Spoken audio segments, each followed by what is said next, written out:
Hi, and welcome along to AFTV Transfer Daily. First of all, I've got to apologise. We did a version earlier and there was a problem with the sound. Not down to us, Google, but I'm hoping that everything's up and running and crystal clear this time. Let's get straight into it. The big rumour that's going around today is linking Alex Oxlade-Chamberlain with a move to Chelsea. Yes, Chelsea, right? Again, I think this is a real sort of mischievous rumour that's going out there today, linking Ox with Chelsea. The rumour is that Jose Mourinho wants Oxlade-Chamberlain, is willing to pay £20 million. £20 million? Is he mad? He's willing to pay either £20 million for the Ox, or he's willing to do a deal with Petr Cech and some money for Oxlade-Chamberlain. Now, listen, to me, I think this is going to go down in that sort of category as one of the ridiculous rumours that are going out there, because there is just no way that Arsenal are going to sell Oxlade-Chamberlain to Chelsea. I mean, speaking to Ivan Gazidis the other night, he seemed pretty happy that at the moment that Arsenal have got a very sort of settled squad. And he's just got no interest whatsoever in, you know, getting rid of any of Arsenal's main players. So I really don't think, well, I'm almost 100% guaranteed that that move will not happen. And probably if Mourinho has come out and said it, it's a bit of mischievous making on his account, with the fact that he knows that Petr Cech probably is going to end up at Arsenal. He's trying to sort of, you know, throw a bit of fear out there, throw a bit of anxiety out there to Arsenal fans. You know what he's like, by suggesting that suggesting that Oxlade-Chamberlain may move the other way. I think there's absolutely no chance of that happening, so I wouldn't get too worried about that one. Gonzalo Higuain's an interesting one as well today. The president of Napoli has come out and he has said that he's finding it very difficult at the moment to sign foreign players, he's saying, because every time he speaks to them about bringing them into the club, they're all complaining that, well, you've got no Champions League football, all you've got is Europa League. And he's actually came out with a statement yesterday, the Napoli president, where he's saying, listen, you know what, I'm looking to build an all-Italian team, a team with mainly Italians in it, because, you know, none of these sort of foreign stars want to come and play because they're saying there's no Champions League football. Now, where does that leave Gonzalo Higuain? Because he must be thinking exactly the same thing. He must be thinking to himself, I want to play in the Champions League. I don't want to play in the Europa League. I played in it in the latter stages last year. We didn't win it. We got knocked out. We got knocked out of the Champions League. He's a top player. He wants to play in the Champions League. It's as simple as that.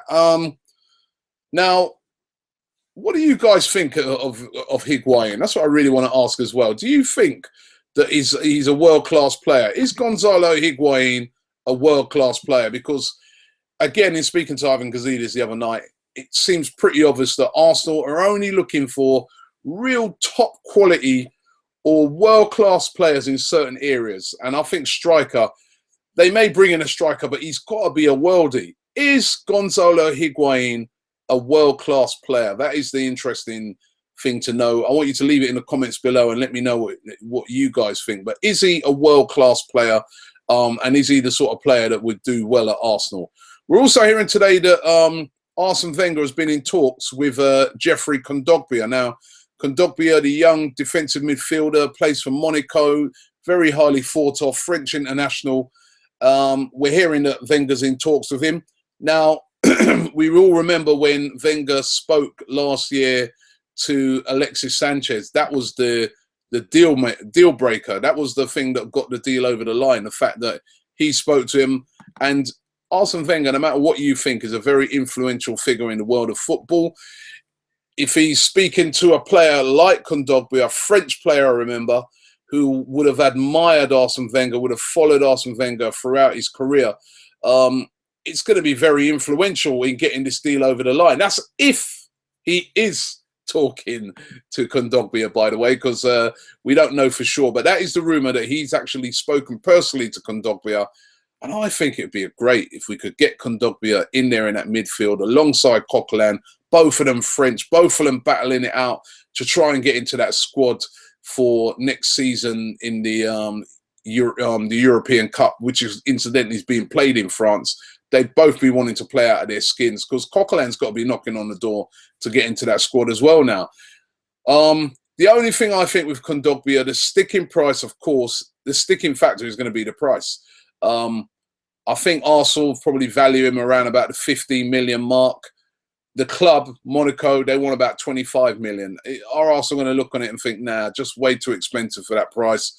We'll just stick with Coquelin. We've got Arteta. We'll stick with what we got. That is what we're going to have to wait and see. But reports today that Arsene Wenger has been in talks with Kondogbia. We're also hearing that Arsene Wenger is willing to wait it out for Benzema. He wants to sign Karim Benzema. Benzema is real top target as a striker, the player that he would love to bring in, but it all depends on what's going to happen with Benzema. Are Real Madrid this season going to go out there and make another one of their usual marquee signings, which is normally a striker, or are they going to stick with Benzema? I mean, they've got a way to go now to catch up Barcelona with their marvellous front three. And as I said, are there many world-class strikers out there that they can go out there and say, right, we're going to offload Benzema and, you know, bring in this guy or that guy? I mean, Benzema is still a top-class striker. And who are they going to bring in to replace him?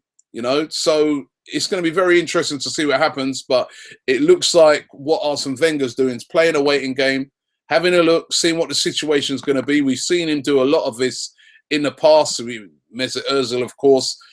If a chance comes around and a Benzema is available, maybe Arsene Wenger might swoop to try and bring him into the club. But again, that would be one that's probably going to run for a lot of the transfer window.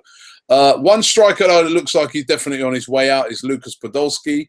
Podolski apparently has agreed to sign for Galatasaray. That's if you read the press over there in Turkey. They're all reporting it that it's almost a done deal. Maybe Galatasaray might think that. We haven't heard from Podolski on that, but Galatasaray very interested in signing him for, I think, about £2 million. Doesn't seem like a lot, but I think Arsenal are kind of desperate to get Podolski offered a wage bill. He earns about £100,000 a week. Hasn't really lit it up at Arsenal. We've had little moments from Podolski, but it hasn't been a successful signing, really, for a guy who came with such a massive reputation. He's been a decent player, but it looks like Arsenal definitely looking to move him on. And another player who could be on his way out, this time, though, on a loan move, is the Arsenal youth player, Ainsley Maitland-Niles. We're being told that the 70-year-old could be on his way to Ipswich on a loan move, which I think would be very good for his career. Get him some game time. He'd be playing under a decent manager in Mick McCarthy. So Maitland-Niles could be on his way out of Arsenal. Maitland-Niles, of course, whose mum famously attacked an Arsenal official at the Arsenal training ground and got banned. His mum got banned from the training ground. So I can imagine her up there in Ipswich. She better be careful though. Mick McCarthy's a big geezer. But yeah, his mum don't mess about. So you better put him in the first team if he gets down there at Ipswich.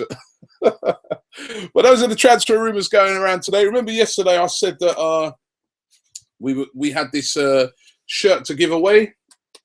This was from the Puma launch. All right, and it was an official shirt. You can see it here. All right, commemorative shirt from the launch. And I said I'd give it away to a deserving person who put something in the comments. And the person I've chosen is Michael Thompson. He sent in a message, said, would really love the shirt. He said, I've been supporting all the way from Bangkok in Thailand.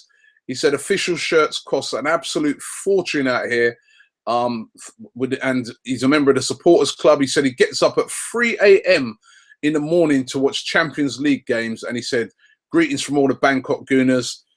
Greetings to you, mate. This shirt is going to be winging its way over to you, official shirt. And also what I'll be doing tomorrow, I'll give away another one. I want to know, I'm going to give it away to the person who tells me about Higuain, because I'm still not sure. Is Gonzalo Higuain a world-class player? And would Gonzalo Higuain be the sort of player that if we added him to our squad could win us the league? That's what we want. We all want to try and win the league next year. Let me know. Leave it in the comments below and let me know if he is a world-class player. But thanks for watching Transfer Daily. Don't forget to check out our video with our interview with Danny Welbeck, and also catching up with Ivan Gazidis about transfers. But we'll be back tomorrow around about the same time with another Transfer Daily.